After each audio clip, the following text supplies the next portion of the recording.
I performed an apple oxidation experiment by testing the different methods to prevent apples from oxidizing, or in simpler terms, turning brown.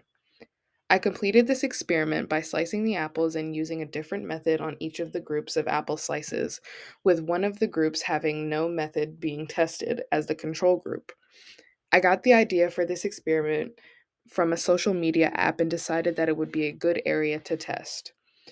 The experiment itself took approximately 9 hours to complete, with about 15 minutes of that time being preparation.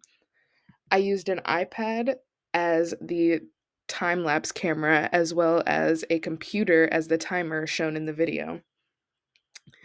There are some possible errors that could have occurred in the duration of this experiment, such as when I had to slice open the apples, they were already being exposed to some sort of oxygen. The best way that I found to prevent this was to use half of the apple at a time and to have the two tests that I was going to be using pre prepared. So once I sliced into the apple, I can just put it straight into the test to avoid as much oxygen contact as possible. This experiment would have been most effective used in everyday life when needing to eat or store apples. Some questions that arose during this research was if there were any other citric fruits that would prevent apple oxidation, just as the lemons did within this experiment.